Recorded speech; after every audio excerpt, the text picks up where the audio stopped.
živijo v Novem Logu. Danes smo še na poti naprej in gremo do enega rehabilitacijskega centra za želve.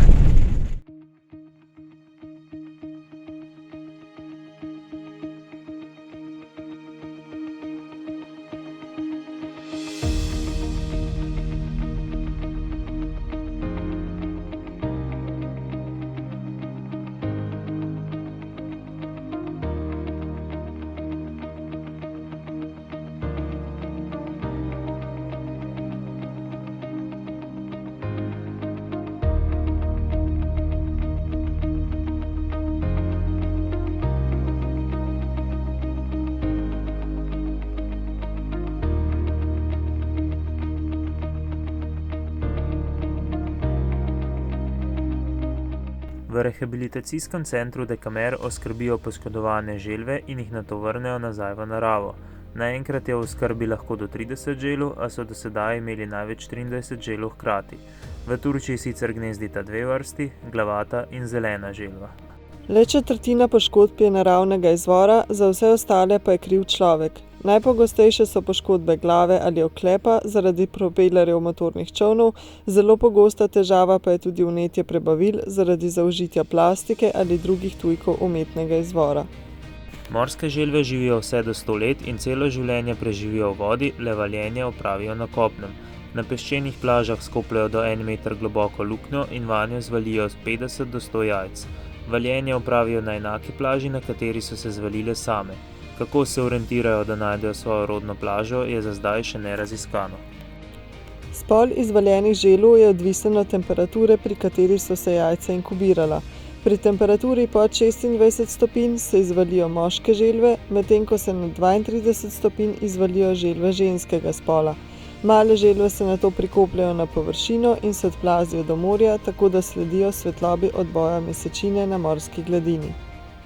Rehabilitacijski center za želve nam je bil zelo všeč, veliko novih stvari smo izvedeli o želvah, drugače zastonj vstopnine ni, ampak zbirajo pa donacije in midva sva z veseljem dala, ker res dobro delo delajo.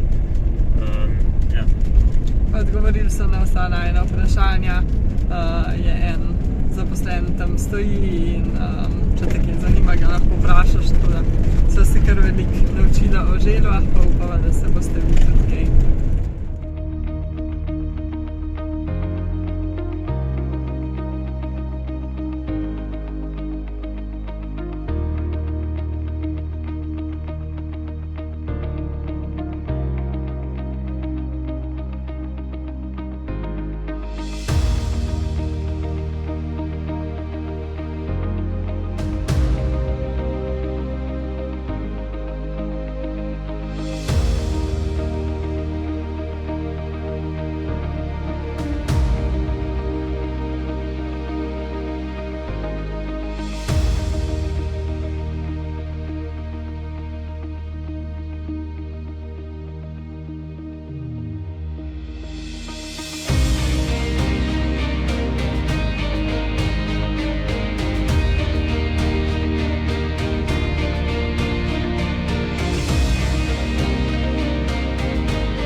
Danes nadaljujemo pot proti zahodu, imamo malo več za prevoze, okrog 120 km.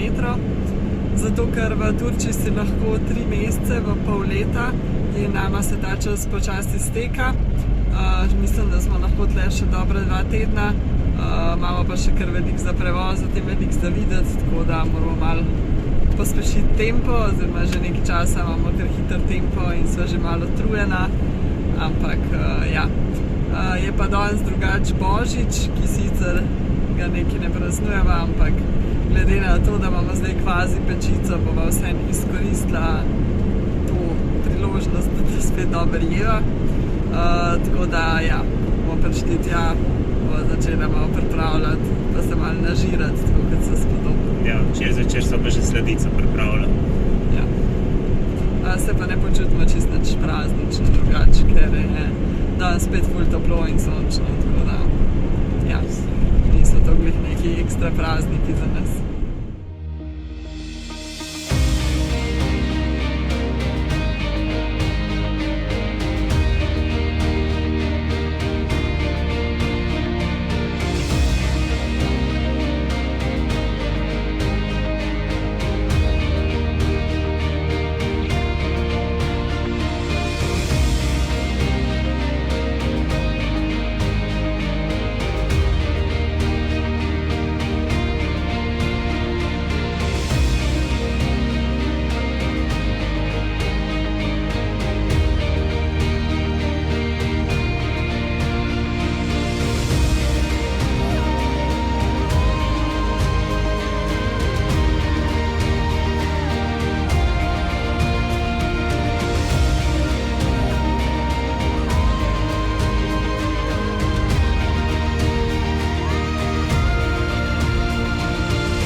se kar dobro najedla, se je Omnija spet izkazala za dober nakup.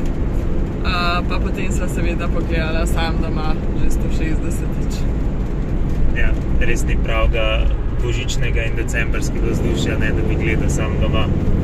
Drugače nama je bil pa tudi ta prostor, kjer smo bili včeraj ful všeč in nama je res ful žal, da nama zmanjkuje časa v Turčiji, ker če bi imela čas, bi tukaj sigurno ostala ene par dni. Tako da smo res kar s težkim srcem zapustili in šli naprej. Gremo pa zdaj naprej proti eni vasi Dača.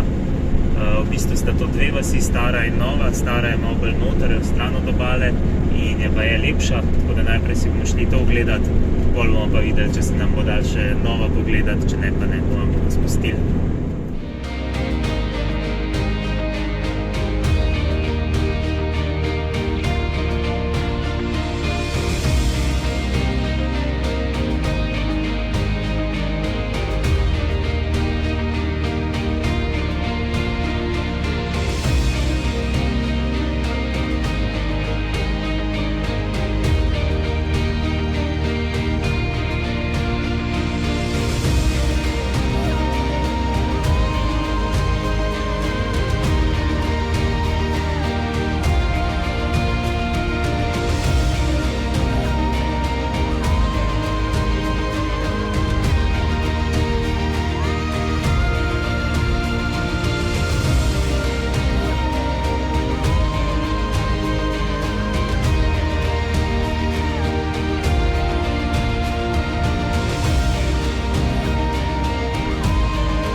Danes sta nam bili te dve dači kar všeč, še posebej nam je bila všeč tista stara, ampak tudi nova je dosti lepa, no, sicer samo mesto ni ne vem kaj, ampak je pa lepo tam una promenada ob vodi, tako da smo res kar uživali in vreme smo imeli ful lepo.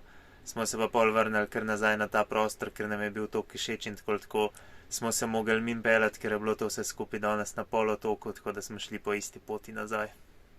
Je pa to za ta vlog, pa se vidimo v naslednjem. Ja.